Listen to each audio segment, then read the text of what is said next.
Welcome to Buckets. My name's Matt Moore. I'm the senior NBA writer for the Action Network, and this is your NBA playoffs first round 2-7 series preview best bet show brought to you by FanDuel Sportsbook. Today's show, we'll talk about the Los Angeles Lakers taking on the Memphis Grizzlies in the 2-7 matchup after the Lakers got the win over the Wolves in a fantastic game that I thoroughly enjoyed on Tuesday night. And we'll talk about the Atlanta Hawks taking on the Boston Celtics in the other 2-7 matchup as the Hawks finally tried. Just welcome, Hawks. Thanks for trying, finally. We'll talk about those series. We'll give you best bets, break them all down, and more on today's show. And we'll do that with our two panelists today. Joining us, the regular temperature, Jay Money. Find him on Twitter at JMoneyIsMoney. Jay, how you doing? I'm doing great, man. No complaints out of me. Feeling better than ever. Just trying to get some money. Went 47-14 last playoff, so just trying to replicate that. A lot of pressure on me, so just trying to keep it going. And the always exuberant Brandon Anderson, NBA futures analyst, who has been basically in every Slack, text. I'm gonna need you to pick up the energy, bud. Like, I'm gonna need some more enthusiasm. The level of nihilism is a little, like, even for me, it's a little high, bud. I need you to bring that energy up for me. We got playoffs, good basketball. Let's the bring it up a little energy. bit. The energy is up. It's just not the energy you're wanting from me. We just got to recalibrate the energy. I had a blast watching Timberwolves Lakers last night. I just didn't watch it the way that you would have expected me to watch it as a quote unquote Timberwolves fan. Quote unquote, I thought it was at this point. I've leaned into it. I've been very clear on my quoting and unquoting with the Timberwolves and the Bulls. I am an NBA fan. I am dumping on my two teams that I've liked my whole life. And last night, as a person that likes to troll LeBron and a person that likes to troll my Timberwolves franchise, that game was just like 3 hours of candy of watching. It was just like, one of them has to lose this game. Oh man, what a great way to watch the game. It just was wild. I thought my Timberwolves would pull it off, but they couldn't hang on. So we are. I enjoyed it. I'm having fun.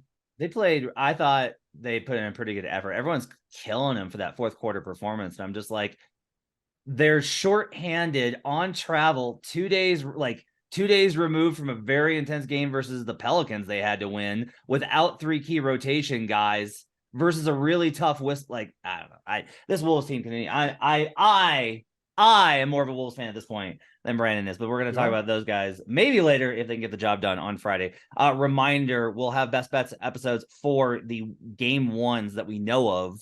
Can't do the 1/8 because we're not going to know them until Friday night, but we'll have a game one episode on Thursday. It's going to break down. We'll have the whole panel, whole big group of folks contributing to that one. We'll have lots of best bets for you on Thursday's show. And on Thursday night, we're recording a best bets episode for the Friday play-in game. So Heat versus we're recording this on Wednesday afternoon. So Heat versus the Bulls or Raptors, and Wolves versus Pelicans or Thunder. We'll have those best bets for you on Friday as well. I've got series previews up in the Action Network app on several series already, adding more. We're doing roundtables on NBA futures. There's a ton of stuff. Check it out in the Action Network app. All right, enough house cleaning. Let's get to it. Let's start with Lakers Warriors because it's the one that's way more interesting. Lakers get the win last night over the Minnesota Timberwolves. They advanced to the 2-7 versus the Memphis Grizzlies. No Brandon Clark in this series. No Steven Adams in this series.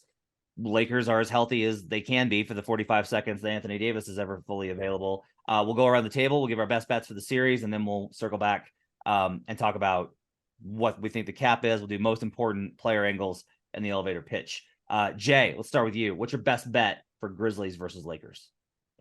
Yeah, full disclosure, I'll let people know that I don't really like to bet series prices just because they change so much. I mean, like if the Lakers lose game one, you're going to get a lot better price, right? So I just want to let people know that. But I do think the Lakers will win this series, so I will take the Lakers on their series price plus whatever in this one. But like I say, another disclosure, I do think they lose the game one, so you can get a better price if they lose game one. That's why the series prices are so tricky.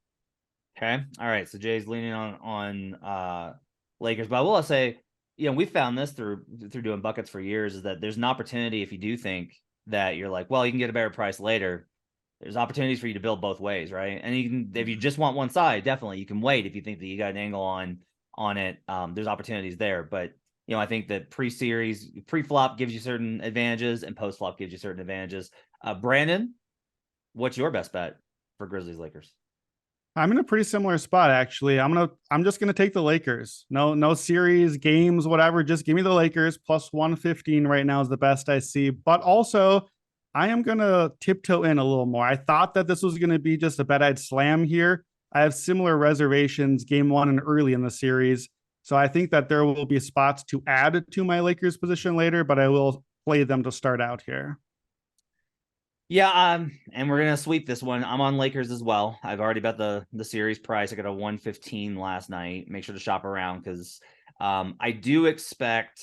Let's start. I want to ask this question before we do most important thing. Jay, do you think that by when this game tips off on Sunday, do you think the Lakers are going to be favored in the series price?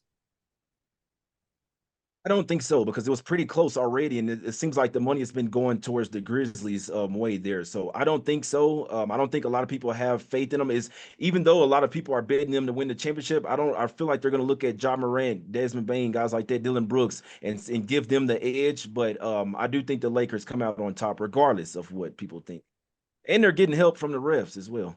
Brandon, do you think that this is going to wind up with Lakers being favored in the market? I thought so last night. When it opened and the Lakers were just a slight plus number, it seemed like it would move that way. I know in our Slack, we were saying even by overnight, like get the plus number now. And I was like, oh, great. By the time that we record this now at noon the next day, it'd be missing. And it's trickled a little bit the other direction. So I would say, and realize too, obviously we're building in the juice here too. So the Grizzlies are solid favorites at this point. Like, even though we're at a plus 108, plus 110, 115, the Grizzlies are well out ahead. So I don't think we're going to quite get there. And I also do like the Grizzlies actually kind of a lot in game one. So I think that if other people share that angle, that's another reason it won't move too far to the Lakers. You seem like you think that they will be the lead by Sunday. Yeah, I kind of lean that way. I think the Lakers money will come in late. I think it'll just kind of slowly ramp up as more and more people take the Lakers. I think typically sharp bettors bet early and late, right? So like I'm kind of expecting, like I want to bet, we'll talk about why I want to bet Lakers in game one. I'm going to wait till the very end because I think that we'll get a bounce back up to where a higher number than where we're bouncing at right now. That number opened in various spots. It was kind of variant. There was a 2.5 in the market last night. And then right now it's sitting at 3.5. So I do kind of think that we're going to see a little bit more money coming on Memphis, especially, you two guys like Memphis. So two pretty sharp guys. So I think sharp money will come in and they'll push that up. And I'll probably grab the Lakers on the money line after that. So let's do the most important thing. Brandon, let's start with you. What do you think is the most important thing in this matchup? Yeah. So as I was kind of prepping, I got my little profile for each team here of like, how do they win? Why did they lose? What is my most important thing for each team? And my most important things for each team line up really terribly overall for the Grizzlies. So for the Lakers, how do they win? They're going to win at the line. They're going to win on the glass. They're going to win because of elite defense. That's the new version that they've built since the trade. The Grizzlies are bad at all three of those things. They are not an efficient scoring offense. They're not rebounding now that they're missing Brandon Clark and Steven Adams. And we already know what the free throws are going to look like in this series. The Grizzlies aren't strong at that anyway, and we know how the whistle is going to go. So I like all of that for the Lakers. On the flip side, most important thing for the Grizzlies, how do they win? They win by getting extra possessions. I'm not sure they're going to do that so much if the Lakers can control the turnovers especially. They win by Jaren Jackson dominating in the paint. Well, can't do that if you're on the bench. Can't do it if you're in foul trouble all game. That could be a problem. And they win with the turnovers. I do think they can do that. They had a 26 turnover game against the Lakers. But to me, the Lakers, things they need to do well to win at, check all the boxes here. The things the Grizzlies need to do to succeed, they're a little bit for me. So I think that's the most important thing, is just seeing the matchup there. Jay, what do you think is the most important thing in this matchup? I think it's the most important thing for the Lakers is to keep the Grizzlies out of transition. That's where they get most of their points. If you can make the Grizzlies play in the half court, that's the Lakers' path to win this series. I think it's one that they're going to figure out more as the series goes on. We know the coaching edge, you have to give it to Taylor Jenkins over there, right? Ham is the first-year head coach, so I feel like he needs a fill-out type of game. That's why I do feel like the Lakers will lose game one, even though they'll be on like 4 or 5 days of rest. But I feel like as the series goes on, that's where Ham will get a lot better with his game planning and things like that. But you have to keep the Grizzlies out of transition. Ja Morant and guys like that, they're really explosive in the transition game. But half court offense, I do not trust the Grizzlies at all. And they're also going to really miss Steven Adams and Brandon Clark on the boards in this game, and guarding AD as well. My most important thing is kind of in line with what Jay said, which is just like the Grizzlies injury situation is a disaster for this matchup. No Steven Adams. You don't have that advantage on the rebounding. You don't have that advantage with creating half-court stuff with him next to Ja Morant. You don't have Brandon Clark for the small ball lineups. Their best lineup ultimately is Brandon Clark at 4 and Jaren Jackson at 5, and you can't get to that lineup now because Clark's out. That gives a big edge to Jared Vanderbilt. Like, he's going to be able to play in the series. He's going to be able to all the hustle stuff. There is kind of this feeling around the league and people I've talked to in terms of personnel of like, look, Jared Vanderbilt's very good. He's really effective because he's primarily like a high level hustle player. This stuff kind of goes away once you get into the playoffs. But if you have a big advantage here with Brandon Clark, there's a huge advantage there, I think, for the Lakers in this matchup. That to me is a big key. I just don't find that the Grizzlies are going to be able to stop Anthony Davis with the kind of whistle that he gets. I do think they're going to be in foul trouble. I do think that this is going to be a big issue. I tweeted this last night. You know, since the All-Star break, the Grizzlies have one of the highest free throw rates allowed in the league. Guess who's number one? Huge margin. Yeah. Lakers are going to live at the free throw line in this series. You mentioned kind of the transition stuff. It's go ahead, Brendan. Yeah, let me add a couple numbers to what you guys both just talked about with the rebounding situation. So March 3rd forward. Why March 3rd? March 3rd is the first game with no Brandon Clark, and we've already been without Steven Adams. So only a month here, and of course, we're missing Ja Morant for part of it. But in that stretch, the Grizzlies went from being a top 5 offensive rebounding team. That's what they do. That's what they build the offense on. Since March 3rd, 26th in the NBA. Bottom 5 offensive rebounding team. It's a huge swing. They're only 18th defensive rebounding for the season. So they already weren't great there. The Lakers, since they got Vanderbilt, they're top 10 offense and defensive rebounding. So those numbers really stand out. The other thing is March 3rd forward, Grizzlies had been number 2 at defensive effective field goal percentage. That's what they've been doing. They shut it down. The Lakers, since they got their guys, they're number 1 in that stat. March 3rd forward, the Grizzlies dropped from number 2 from the season, number 16th. They went from elite to just fine, league average. And I think that's exactly what you guys are saying. With no Clark, no Adams, those numbers really paint a grim picture. The Grizzlies were winning games, but I think it was masked by their own offensive field goals went up. They were scoring. Do we believe that's going to keep going? I don't know that any of the three of us do. And if the defense and rebounding has slipped like the numbers say, that's trouble. Let's talk about game one, because both of you guys mentioned this, and I think it's pretty key here. Jay, let's start with you. You seem like you like Memphis a lot in game one. Why?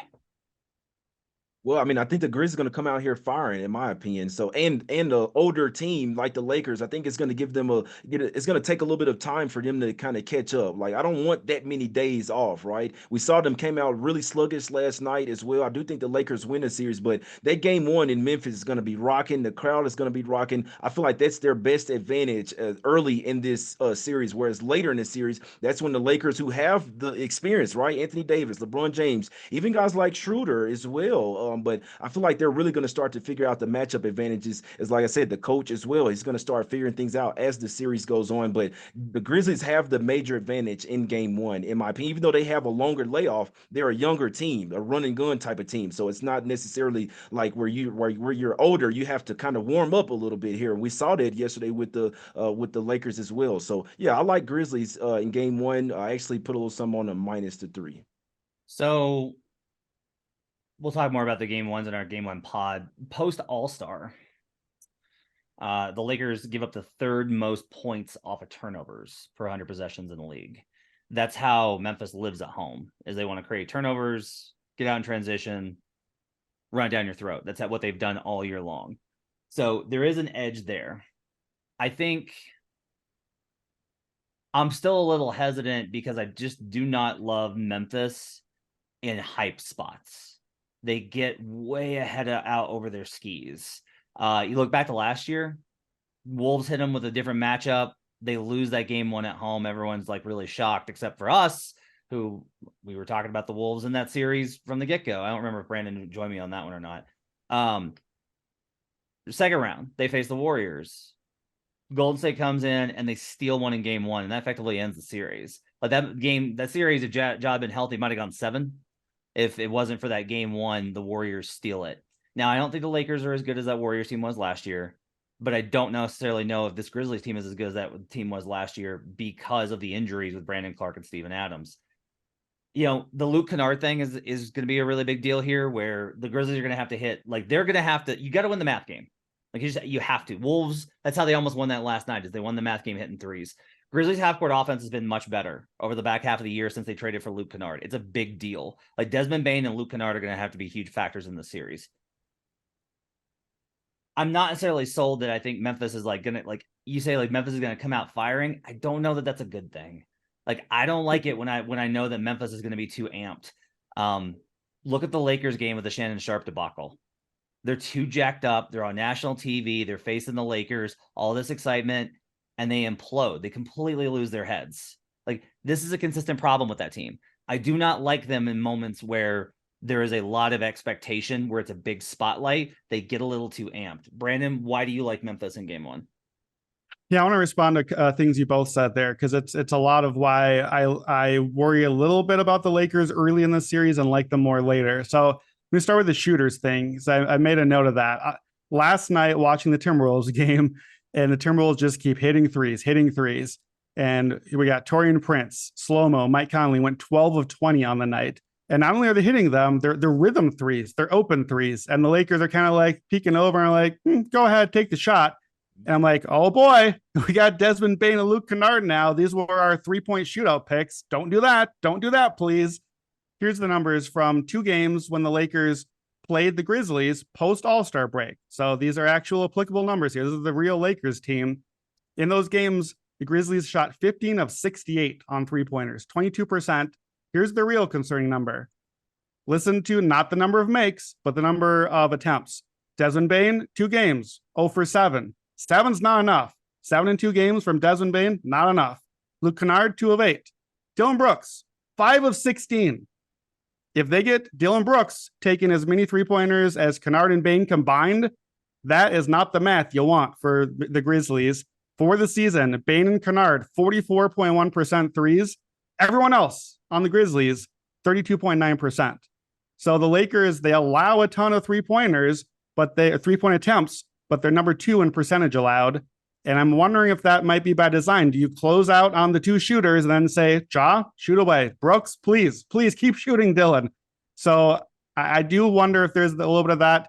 To Jay's points, I do share some of those concerns early in the series. I think the pace is a problem. The Lakers have played a little slower since their trades, but I think that they need to do what they did a little bit last night. Stop running and going crazy. Just grind it down and be like, okay, no, actually, we're just going to do the playoff thing now and beat you this way. It might take a bit to figure that out. And I do worry a little bit about the coaching, the rotations. I didn't love Darvin Ham rotations last night. I'm not going to lie. And maybe there's just not a lot of Lakers to love. Maybe that's what I don't love. But I do think early in the series, we know what the Grizzlies are. They're going to know what they are coming out. Whereas I think the Lakers might need to figure it out a little bit. And that's what LeBron does. He kind of figures things out. Matt, you and I have been saying about this Grizzlies team for a couple of seasons now. This is kind of a fraudulent profile. And if there's a fraudulent profile, possibly, guess who's going to figure it out? It's LeBron James. Why do I possibly not want to go with Lakers right away game 1 in the series? Here's the key stat for you. This is the one that I just had tucked away for years that is always something I need to keep in mind. We're on the road here. LeBron James, for his career, game 1 playoff series on the road, 3-14 straight up. Woo! LeBron James, one of the greatest players in NBA history, 3-14 on the road in game 1. Now, they're 9-8 in the series. They still won more than half of those series. They're 7-3 when it's not the finals, and they're not playing like the Warriors or the Spurs. Even though he's losing those game 1s, they still come back. So that's why I'm waiting in a little bit here. And normally this might be a spot I'd do, okay, how about Grizzlies game one, Lakers series? I might just be out on the Lakers if it goes really badly early on, and I think I'd rather just play the rollover. But that's why I'm being a little cautious early. The LeBron history and some of those adjustments, but why I still like the big picture later. I mean, I feel like this is gonna be a Man. long series. I don't think the Lakers are good enough to go in and win game one, win both at home, closing out in 5, right? Like, Man. go ahead. No, I just want to say one thing. That when you mentioned the Grizzlies losing both of their game ones last year, that's all the more reason why I feel like they're going to come out here, throw everything. They're going to throw the kitchen sink in the Lakers, like probably show their whole hand in this game one. This game one is an absolute must win for the Grizzlies. I think they're going to blow them out by 15 to 20 points. Then the Lakers will come back and make their adjustments. Trying to find an angle on the series has been tough for me. So like Lakers plus 1.5 on the series spread was where I would have started, but it's minus 205 at one book. Like, Yeah.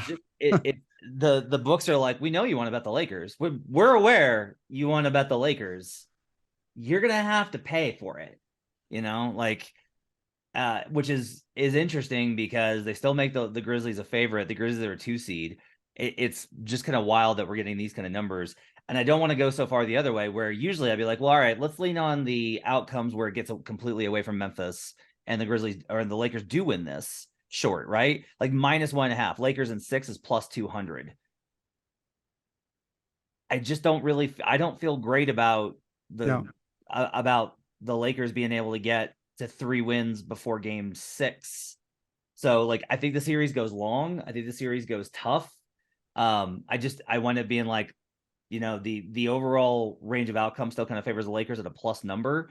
I do think that probably the conversation about game 1 is enough for me. Like, I think I'm going to back off of that. I'm not going to go ahead and take the Lakers in game 1. I think I'm going to go ahead and back off of that one. I still feel like the Lakers are going to win the series just because like the Grizzlies, honestly, they just have they don't have as many answers. They don't like, they don't have as many options they can go to. Do you agree, Matt? So all of us are on the Lakers. I don't think any of us would think that this is a slam dunk. There's no way the Grizzlies can win the series, despite 3-0 of us on the side of the Lakers. We're not saying that. I think that I would say if you do like the Grizzlies, if you think they're going to win the series, I think it has to be a shorter series. So here's why. I don't think anyone thinks the Grizzlies are going to sweep the Lakers and LeBron out of the playoffs. So that rules that option out if that's not going to happen.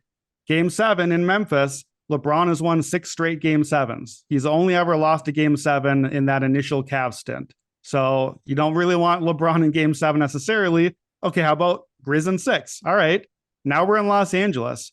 We're going to go out to RIP Staples Center, whatever it's called now. Grizzlies are 16-25 on the road. We're going to win a road closeout game 6. I don't love that. Well, we have one option left, guys. We're down to Grizzlies in 5. I saw our Jim Turvey put that bet in. I think if you like the Grizzlies, you like them shorter. You like them to win game 1, hopefully win game 2, go get one in LA, come home and take care of it. And the Lakers are just too old, too tired, too slow. I think that's what you'd have to like if you want the Grizzlies here. At one book, and this will probably be a FanDuel by the time that game 1 tips, you can get over 6.5 games. So 7 for the series to go 7 at plus 200. So like, that's a pretty good return on a series where it's hard to find value. If you're just like, I don't think Memphis takes care of business. I don't think the Lakers take care of business. And that's honestly maybe my read on this is like, neither one of these teams deserve your trust. Like I want to play against the various levels of trust in the market. That's what I want to do here. So I do think that coming in on Lakers after game 1 is maybe the move. Let's talk about some player angles. Brandon, actually, I'll go first on this one. Jared Vanderbilt, I think is going to have a huge series. I mentioned the Brandon Clark advantage there. I think Jared Vanderbilt rebounds is going to be a thing I want to get in on when that's made available in the market. Additionally, I'll probably be playing D'Angelo Russell unders consistently. Without Steven Adams, they're going to play less drop. They'll play more switch. They'll play a little bit more aggressive because Jaren lets them do that. D'Lo can only play versus drop. That's the only scheme where he's of any value is versus a soft drop. So a lot of value, I think, in playing D'Angelo Russell. This is not a D'Angelo Russell series. Not that there's ever been a playoff series that was a D'Angelo Russell series. Think that's probably not a good one. I don't want to get into the Anthony Davis props because I just feel like they're going to be overjuiced. I feel like you're going to have to pay through the nose for a lot of AD stuff because of the advantage that he has and popularity and the Lakers effect. So Those are some of the plays that I'm going to be looking at for this series. Brandon, what do you got for player angles? Yeah, I'm glad you brought up D'Angelo Russell. I was going to ask you what you thought about him because I remember last year we were all in on D'Angelo Russell overs against Memphis, but it was the Steven Adams thing, and it did not go well for us. He had 12 points or less in all but one of the games. So, yeah, no Adams now. Definitely not a spot. I think I don't do a lot of live prop bets, but I was kind of encouraged. I mentioned the Darvin Ham rotations. I like that they were just like, oh, nope, not a D'Lo night. Get him out of here. And he just didn't come back in. I think D'Lo could be a live bet where if he hits a couple shots early, you're like, all right, well, maybe you ride the hot hand. And if it doesn't go well, if he's not hitting the jumper, there's nothing else you want D'Lo on the court for. So I think like a live under would be maybe a way for that. For me, the guy that I'm playing probably is just going to be Austin Reeves. Mm-hmm. Austin Reeves to me is the third most important player in the Lakers. I think that is relatively clear now. And encouragingly, I think the Lakers figured that out too. He played 39 minutes in the play-in game. He took the third most field goal attempts in the play-in game. He didn't shoot well, but he got the shots up. He had a great game. He had 12 points, 3 assists. But last 10 games of the season, he averaged 34 minutes a game. He scored 18.3 points, 6.1 assists. He shot 57, 49, 90. We probably won't stick with that forever. And the free throws obviously are not going to be what they've been. But I just think Reeves is going to be on the court a lot. And I think the deeper the playoffs go, the more that they're going to narrow in on get Austin on the court. LeBron net rating for the season per pivot analysis is plus 4.8. LeBron plus Reeves, and this is the whole season. So this counts the bad parts of the year and everything, goes from plus 4.8 to plus 9.1. Just put Austin Reeves out there with LeBron. And if you put Anthony Davis out there too, now we're at plus 20. That's the trio that you want out there. So I think Reeves points, Reeves assists, maybe points assists together. That's probably the one I'm looking at. I don't think I'll play this other one right away, but Ja Morant, the numbers have been down since he came back from that time away for a lot of reasons. So I don't know what the reasons are yet, and maybe he'll just disappear now, but down to like 21 points a game from 27. So I'm a little concerned about that, but it's also a matchup that he could really exploit. So I'm not going to play that early, but it's one I've got my eye on. Jay, I got a question for you. Do you think Taylor Jenkins would bench Dillon Brooks if the series gets bad enough for him? I don't think they'll bench him because they need his defense. It's crazy, but Dillon Brooks has actually been an offensive force for the team lately. Like, I don't like it. I don't like the way the guy plays at all. I hadn't liked him since he's been at Oregon, but I don't think there's no way that they can just because he's added a little bit of offensive punch. He's making threes, and I mean, he's the best perimeter defender on the team. So I think no shot. But I want to say that Austin Reeves is the most important player on the Lakers for the simple fact that you already know what you're going to get from LeBron, from Anthony Davis as well. But Anthony Davis is Austin Reeves is the X factor because no one's really teams may be hard now to expect him, but they have so many weapons that you have to worry about. It's like Reeves can't help but to go in there and do what he does, draw fouls, get assists, get some rebounds, things like that, man. So I actually think that he's the most important player. That's what I saw yesterday. Reeves is the most important player because you're not going to double team him, right? You have to worry about LeBron, AD, still Russell. You still have to worry about him when he's out there. Dennis Schroeder, guys like that. I think Reeves has actually elevated the Lakers to a whole nother level. Dillon Brooks versus the Lakers this season, minus 13.9 net rating, the worst on the team. They get killed when Dillon's on the floor. So, Brandon, when we get a points line on Dillon, I will probably be taking the under. I genuinely think he may have to not play in this series. I think they may have to go to something that's like a 2-guard lineup with Tyus and Ja with Desmond at 3 and go that route. I think you're going to have as much spacing as possible. If they don't, it just reinforces the value, I think, on the Lakers bet. If they won't bench Dillon, because I think they're going to Tony Allen him. Like, I think they're going to leave. I think they're going to literally leave him. I think they're going to Russell Westbrook him. I think they're going to leave him open and dare him to shoot. And I don't have confidence that Dillon can make him pay. And I think Dillon's confidence will get shook. So I think playing some Dillon unders in this series might be the play. So I'm going to agree and push back all at once. I have nothing good to say about Dillon Brooks. The man is a minus 3.9 box plus minus for the season. Do you have any idea how hard it is to be a negative 3.9? Like that like 0 is like a replacement starter. -2 is like you are a fringe rotation guy. Minus 3.9 is horrendous. He leads the team in minutes. They're the number one SRS and net rating in the West. He plays the most minutes and has horrendous advanced metrics. And that's not new. Like that's every year. Every year I do a 30th all-team NBA who are the worst starters. And every year Dylan Brooks is right in contention there. And I know all the advanced metrics, blah, blah, blah. He's a really good defender. The metrics say what they say. The net ratings, all the things. When he's on the court, it's not great.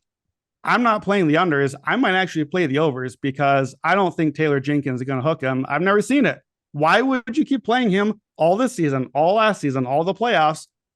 Remember how the Grizzlies went out last year in the playoffs? It was with Dylan Brooks taking like 1,000 shots, just a death by 1,000 Dylan Brooks's cuts. Now, granted, John Morant was out for a lot of those games. I understand. But they're not giving Brooks the hook. And again, in those 2 games against the Lakers, Brooks is the guy that got all the shots up. And I don't think I quite would give him the Tony Allen thing in that, like Tony would just like dribble it off his foot out of bounds. Tony was an elite defender. Like no Tony slander meant here, but like Dylan will like attack with the ball. Like he's not just going to be like, oh, what do I do? You take the ball. Like he's going to do stuff. So I don't think you can just totally Tony Allen him and expect he's just going to stand there. I think he's going to take the shots, and that's what the Lakers want, but I don't think he's going anywhere. Taylor impressed me last year by benching Steven Adams after the first game because I thought we were going to get like 2 to 3 games of Steven Adams like slowly being phased out. That's what most coaches do. And Taylor was like, not your matchup, my man. Have a seat. Now, Steven's going to be a lot more amicable to that than Dylan is. Dylan's going to upset the chemistry and he's going to pout and he's going to fume. But I kind of have a lot of faith in Taylor to play who he needs to play. He's been really good at that. Like that's part of the coaching advantage here. So anyway, it's something interesting to kind of consider. Is Dylan guarding LeBron in this series? And if he's not, then who's guarding LeBron in this series? Santi Aldama? Perhaps? Stop I mean, stop it. I'm thinking of like Lance Stevenson. Remember when Lance Stevenson like blew in LeBron's ear? Was that LeBron back in the day? Yes. Like I feel like we're gonna get some of those Dylan Brooks antics. I don't think he's going anywhere. I think we're gonna watch LeBron and Dylan the whole series, for better and for worse. I want to look at this real quick. So in the regular season, here are the players that played the most on him. Dylan Brooks played 35 possessions. LeBron shot 2 of 6 from the field, had 4 assists, scored 5 points in those possessions in 7 minutes. Jaren Jackson got a healthy amount of them. LeBron challenged him a lot more. He shot 2 of 10 versus Jaren in the regular season. Desmond Bane, he went 3 of 4 against. So sought out that a little bit more. Brandon Clark, got some work against. So yeah, honestly, I kind of wonder if they're just going to play Tillman and put Tillman on Anthony Davis and be like, God be with you. Vaya con Dios. Xavier, sorry, but you're the lamb. And then put Jaren on LeBron, which actually probably is going to be, I'm sorry to say, but like it'll probably be pretty effective. Like LeBron's not LeBron of 4 years ago. So that's like, I think a pretty sound strategy is like, if Anthony Davis hits 15 mid-range jumpers on us, we're going to lose. Like, and we don't hit threes, but contain the threes, contain LeBron, sacrifice Xavier to AD. Alabama will play some minutes and get torched. That to me is probably like the best approach there. All right, let's wrap this up. So Jay, if I said, oh, hey, I see you that you're on the Lakers, what's the biggest reason why you're on the Lakers? Give me the elevator pitch for 90 seconds. This is why you should bet the Lakers. Well, the refs have been on them the whole season. It's pretty simple. I mean, I don't need the 90 seconds. You kind of just have to know the script. We know what it is. It seems like they want LeBron to get at least deep into the playoffs. This is one of his last seasons, probably not the last, but Matt, I've seen this all year where they're helping out the Lakers, and I've profited a nice amount from it as well. So sometimes you just kind of have to know the script, but I think the Lakers have the better overall team, top to bottom. May not have the better coach here, but they definitely have the better defense, especially with no Adams. They have more size. They could even go to guys like Mo Bamba in this one. But I think if they make the Grizzlies play in the half court, that's their path to success in this one. Lakers in 7 for me. Okay. I don't think there's a script, but I do think that it's impossible for you to look at the free throw rates and think like, yeah, this makes sense. Like that's not a thing you can do. Brandon, what's the elevator pitch for the Lakers to win the series? So since February 11th, when the Lakers got all these new guys in, Vanderbilt, D'Lo, Beasley, since then, their profile is their league average offense, their elite defense. They are the Grizzlies. Since they traded for these guys, they literally are exact profile of the Grizzlies. They're 15th on offense, second in defense. That's almost identically what Memphis is for the season. The difference is instead of Ja, we have LeBron. Instead of Jaren Jackson, we have Anthony Davis. I think the Grizzlies win the series if Ja is the best player in the series. And maybe he can be. Maybe he can. The numbers have been there at times, but I don't know that I want to bet on it. I think if we have two teams that are mirroring each other, I have to go with the one that I trust more. I trust the Lakers on the glass. I trust their defense. I think if you look at the arc of the season, the Grizzlies are trending down. They're missing their guys. The Lakers are trending up. They've started to figure it out. They've figured out the rotations and got the guys they needed. So I love them for that reason. And I think, too, the longer the series goes, the more I'm going to trust the Lakers late in the series. And the longer games go, too, there's one other thing I hadn't mentioned. Fourth quarter net rating, Grizzlies are minus 5.2 for the season, bottom 5. The Lakers are plus 7 net rating, top 3. Grizzlies are 3-6 in 3-point games. So I think if you get a close game, the longer a game is close, the longer a series is close, the more LeBron is going to be LeBron. And I hate to do it because that's my nihilist Lakers thing, but I'm going to look to live bet Lakers in games and close ones and live bet, I guess, perhaps the series to find ways to close this team out. Question for both of you. Jay, if the line had come out and Grizzlies were plus 125, 130, would you have bet them? No, I'm not betting the Grizzlies in this series to win this series. Regardless, I don't care. It Cap could have is the been cap, plus and you don't care about the 150. number. Okay, Brandon, if the Grizzlies were a plus number, would you bet Memphis? I think if it was enough of a plus number, I'd have to consider it, just in the fact that the Lakers shook me a little bit, enough to sway my confidence in their profile. And because I like the Grizzlies a lot in game 1, if we get a Grizzlies plus 125 and then win game 1, now I can get a Lakers plus something longer than 125 and then just get out and be like, cool, well, I'm just going to cash either way with Lock my in the plus quarter. tickets on either side. So I think that angle I'd have to consider if I feel good about the game 1. I'll say this, like, I bet Lakers in part because they're a plus number. If Grizzlies were a plus number, I would bet them. I think that this is that close. And I think that saying that Lakers in 7, I think that probably is evidence. Like, none of us think the Lakers are going to smash them. So No. To me, that's indicative of a wide range of outcomes where shot variance, game 7's at home, injury with this Lakers team in particular. I think all those things kind of factor in. My elevator pitch is just the Grizzlies don't have enough bodies to throw at AD. Like, Anthony Davis's jumper is good enough right now, and he loves to play well and flex when he plays teams that don't have a lot of size. That's what he does. That's what he did last night. Like, look how big and strong I am. Okay, you're dunking on switches versus Kyle Anderson. All right, buddy, settle down. All right, let's move over to the other series. This one will be quicker, I have a feeling. Celtics versus Hawks in the 2-7. Celtics are huge favorites in this series. I get why. It's just like a little excessive. I know it's a play-in tournament team in the East, and I know how good all my playoff stuff is like, hey, look at the Celtics. Look how good the Celtics are. The Celtics on FanDuel Sportsbook in this series are just absolute massive favorites. They're minus 1,000. The Hawks are plus 660 to win the series. The base spread is minus 2.5 Celtics, minus 144. Like, we are heavily juiced to 5 or fewer games. Brandon, I'm going to let you get the hate out of your heart immediately. Let's start with the most important thing for Celtics Hawks. Where we go? Are we starting with best bet or just going into I forgot to do best bets. So we got to do best bets. Let's go around the table. Brandon, what's your best bet for Celtics Hawks? Yeah, give me Celtics minus 2.5. Give me the minus 140, and I'll sprinkle the sweep a little bit too, plus 280. Jay? Yeah, same thing for me. Celtics minus 2.5. I cannot bet this series. This is the one series I'm letting myself not bet. I will have bets on every other series, even Sixers fucking Nets I will have a bet on.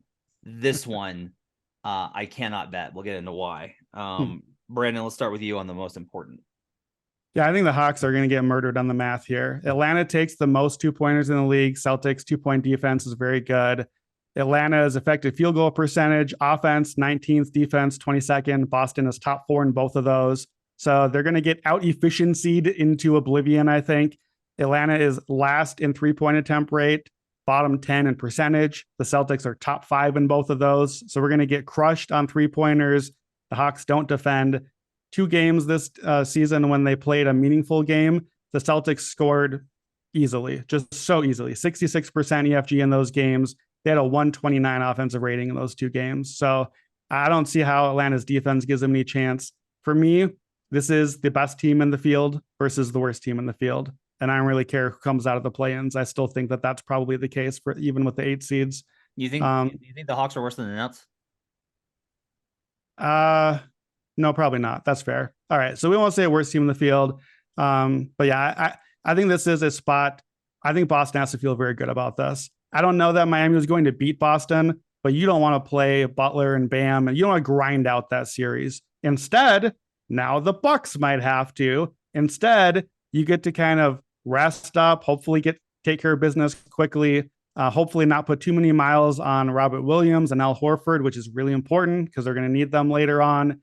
You don't want to have a long grinding Miami series and then play Philly while Philly just coasted through Brooklyn. I think this evened the playing field a lot, and it just really broke well for Boston. Jay, what's the most important thing for Celtics Hawks? Well, I can say this is the only thing about looking at the full season numbers. The Hawks will start to shoot a lot more threes. Remember, they did get a new coach over there, and that's all he's preaching is to shoot threes and to push the pace. So I do think we'll see a little bit of different Hawks team. We saw it yesterday, but they just don't play enough defense for me. I think it's there for me right there. I mean, the Celtics, this offense is absolutely elite. Now, I will say, now when it comes to laying 9 points from game to game, I do think that's a little high. There will be spots where the Hawks will cover the spread, but lose in a close one just because the Celtics are more evenly matched offensively and defensively here, but I could only see the Hawks winning one game, whereas the Celtics, I mean, they could have a bad shooting night and then they can win with their defense or they can get to the paint. So they have a multitude of different ways that they can win a game, whereas the Hawks, they need to make a lot of threes. It's simple. It's simple as that. If they're not making their threes, they could very easily get blown out. I think this series ends 4-1. I don't want any part of this one. Most important thing for me is that I don't know which version of the Hawks shows up. Exactly. So, like, I totally agree on all the things that Brandon said about who they've been and all these things. And then that play, like, they tried. The Hawks tried. Like, the Hawks seriously, like, everyone tried really hard. Literally, that's the best Hawks game I've seen all season. That was the best. Now you could say, like, exactly, that was the best that you got, and the Heat almost won that game. They needed offensive rebounds. The Celtics, I found, this is amazing. Celtics are the best defensive rebounding team in the league. That's crazy. Yeah. Given that how small they play. That's wild. But they're a very high effort team. So that takes away the advantage that the Hawks had in that one particular game. Like, here's the thing. Every angle I can get to with the Hawks is refuted by something with Boston. Yep. Like, oh, hey, look, Trae Young played much better in that game, and he's motivated because of all the trade talks. The Heat played drop coverage versus Trae. What the fuck are you doing, Miami? Like, literally last year, you annihilated them by switching. You killed them. Trae hates it. He wants space to operate. The Celtics are going to switch everything. Now, he might get some points on Al Horford. Al's not as quick as he used to be. That might work a little bit, but they're probably honestly going to contain pretty well. When they do drop with Robert Williams, they're the best drop team in the league, and you got Marcus Smart coming over on a much smaller guy in Trae Young. Like, I can get to, I totally, let me put it this way. I don't mind that both of you are like, this is going to be an obliteration. I do not mind that at all, right? Like, that's where I started. Variance with Boston is extreme. Like, when they are not hitting shots, like Jay kind of mentioned, well, if they're not hitting shots, they can still win with defense. I don't know that that's true, because they do get affected by, when they're not hitting shots, their defense lags. They don't have a lot of games this year where it was like the offense wasn't clicking and their defense won them the game. They have some, but they don't have a lot. Shot variance is like a very big deal here. And if, like, basically what I'm saying is, Can I see Atlanta having one game where they just play really well and they win? Yes. And one game where Boston shoots really terribly and the Hawks win? Yes. And now we're at 2. Like, that is entirely doable to me. I don't have enough confidence to bet it. And these numbers are so heavily juiced. Like, we're laying minus 140 on the 2.5. The other thing is just that the playoffs in the first round, there's always a little bit of like random inconsistency, right? Like, I actually think second round is when we start to see a little bit more of like, this is who you are. I don't think second round is as variant. First round, I think, is a little bit variant. I am not confident in Boston's offense enough. Boston's had an elite offense the entire season. It's not like I'm like denying their offensive efficiency. They're the only team in the league that's top 5, both offense and defense. They are an infinitely better team. I'm not even saying like this is priced wrong, because if I was saying that these were priced wrong, then I would inherently have to be like, so I'm betting the Hawks because these prices aren't right. No, this is just sharp as hell. So like, I can't get to a place where I want to put money in on this. Brandon, does that make sense? It does make sense. I want to push back a little bit on what you said, like the profile of Boston, though. So early in the season, they were, I think, the profile that you're saying, where the offense was just blazing, and if the shots didn't fall, then, well, hey, actually, this is a variance team now. Since then, though, they kind of switched back to the Boston that we used to know. Since December 9th, Boston is number 1 in defensive rating, but only barely top 10 in offense. So the defense has gone, and that's basically the Time Lord time. So the defense has been great. Also, I know you love the number here. Boston's 30-1 when they make 40% of their threes, right? Yeah. And I think that you're interpreting that to say, okay, so they're invincible if they all fall, but then they only are like 500 without that. Yeah, but 500 when you're not getting your shots to fall is really good still. And if I lower the number to 35% or better, the Celtics are 41-6. They're still nearly invincible when they even make 35% of their shots. And 3 of those losses are by 1 point and twice in overtime. So, do you know who Boston, they're against? I mean, I looked it up before. I don't know off the top of my head now. One of them is the Houston Rockets. So this is the thing, is like, those numbers are going to be skewed against teams that can't do anything. And the difference here is you're like, we can admit this. You tend to put like, if you're not a good team, you're with everyone else in the shit.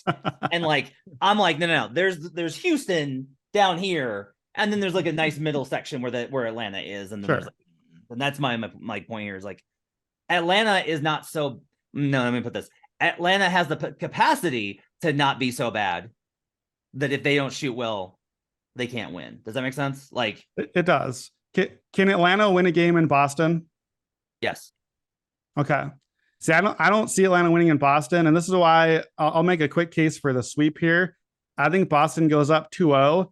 And now you're basically just getting the sweep price as game 3, because I absolutely think that if Boston goes to Atlanta and takes game 3, we're done here. Atlanta, with the vibes they've had and the Trae Young trade talk and all of that, if Trae is sucking for 3 games and they're down 0-3, it's done. We are done and out of here. The Celtics step on their throat. Atlanta is 1-2-3 Cancun. So I think that if you like the Celtics as much as Jay and I sound like we do, I would put Celtics sweep closer to 35%, so like a plus 180 range. So plus 280, I've got to play that number as well.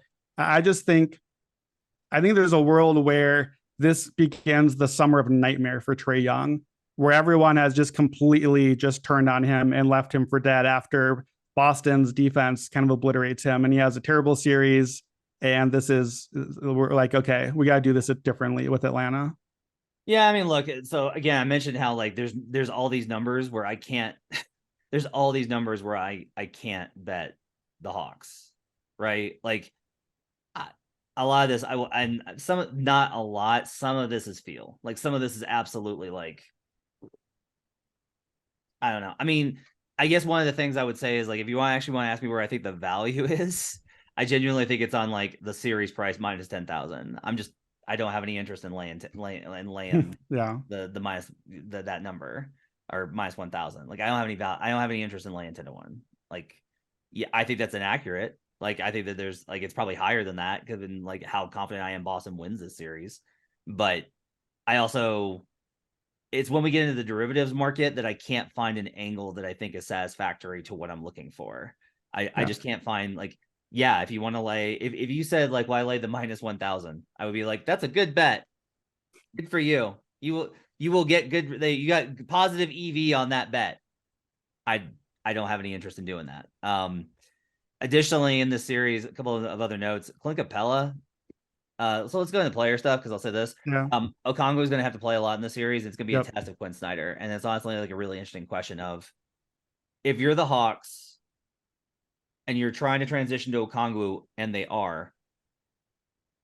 Do you have the ability to bench Capella for this series? Because that gives you honestly your best shot of winning is going small and playing Okongwu. Capella was minus 33 in net rating in this series, in the season series versus the Celtics. Like it's a nightmare. DeJounte Murray, minus 22. Jalen Johnson, who had a really good game yesterday, minus 21.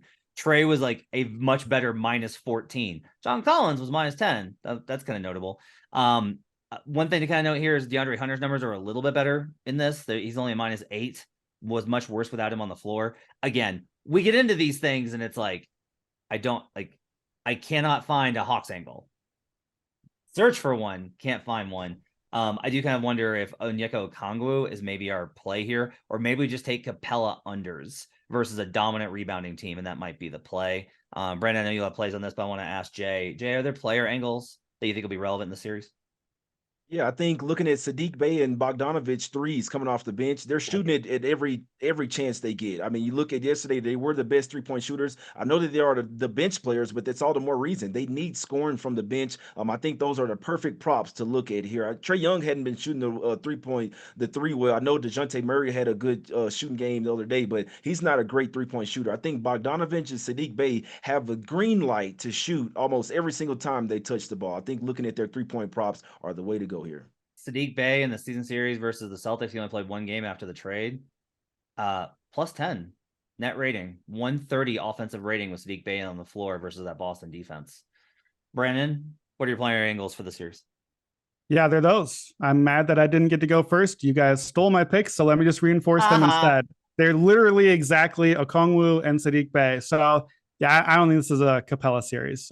Capella unders. He's not going to get Steven Adams totally off the court because he's going to play. But I think Capella unders. He only played 39 minutes in those two meaningful games against Boston in the regular season, 39 combined. So under 20 minutes a game. Okongwu had 5 offensive rebounds, both of those games against the Celtics off the bench in like 20 minutes each. And offensive rebounding has really gone up for Atlanta under Quinn Snyder. I think that's a thing that he's been emphasizing there. Okongwu's last 15 games, 13 points, 7.5 rebounds, almost half of those on the offensive glass, double-digit points, 13 out of the 15 games. And just a simple little same game parlay, Okongwu 10.6 rebounds. He's done that in 13 out of 15. And that's being priced closer to like plus 200 the last couple of times I've seen it. So you're going to have to probably play Okongwu props right before tip because they don't list those usually until like the last hour or two since he's off the bench. But I like that a lot. Sadiq Bey already made the case on the play-in game. And then, man, the guy cashed our money and then some. He hit the over 9.5 in the first half. He hit the 15 by the third quarter. Last 10 games, not counting the finale, 14 points a game for him. He had 17 against Miami, got those 9 3-pointers up. Everything Jay said. Boston allows relatively league average 3-point attempts as well. So I'm slightly less high on Sadiq Bey than I was that last game just because part of the angle with Sadiq was that he was taking some of John Collins' minutes in that one, and we saw that last night. I'm not positive that will happen here. So I want to keep an eye on that. But yeah, Okongwu overs, Sadiq Bey overs, Capella unders, exactly that. One other angle, that's not a player angle. Atlanta, I've noticed under Quinn Snyder, plus 9.5 net rating first quarter. We saw that last night. They come out really well. And Boston is usually a very good first quarter team, but that could be a spot where, Jay, you mentioned earlier, we're going to get like a Boston -9 in these games. Well, if I like Boston, but I don't want to lay the juice, what if we wait out the first quarter and see if Atlanta starts out a little hot, hit some of those shots early, and then maybe we get a -6 or something like that. I would say, Matt, I did the same thing as you. What's the case? What am I missing? How do I make a case for Atlanta? What is it? And the best I come up with is like the Jaylen Brown's vase hand thing is a thing. Like all of my things fell short. The offensive rebounding actually did hold up even against the number one defensive rebound. So that's partly it. here's my one case for Atlanta. And the one reason why I'm not just playing the sweep, Quinn Snyder against Joe Mazzulla. That's the case for Atlanta. If Quinn Snyder was really impressive to me last night, and he's done pretty well with his team. He's got the offense playing better. Those fast starts, to me, that's coaching. They came out last night. They were ready. They took more threes than usual. That's a game script against Miami you want to do. Quinn Snyder is a good coach. We all agree on that. We don't know what Joe Mazzulla is. We haven't seen it in the playoffs yet. So that's why I'm giving Boston a little bit of a cushion here. I think if Atlanta does hang around and surprise us, I think Quinn Snyder is probably the reason why. All right, it's going to do it for Buckets for today. Thanks for joining us in our 2-7 previews. We'll be back tomorrow with game ones. We'll do game one best bets for the entire slate. Of 6 of the 8 games this weekend, since we can't do the 1/8. Probably find a way to talk about those as well, somewhere in there as well. On Friday, we'll have a futures episode. It's going to be me and Brandon kind of breaking down what we think of from a futures perspective. We'll have that for you as well. Make sure to download the Action Network app. Check all the great content for the NBA playoffs. You can track your bets as well. Follow Jay on Twitter at JMoneyIsMoney. You can follow Brandon on Twitter at WheatonBrando. We'll see you guys again next time. Our thanks to David Payne, our producer. We'll see you again. Let's get buckets.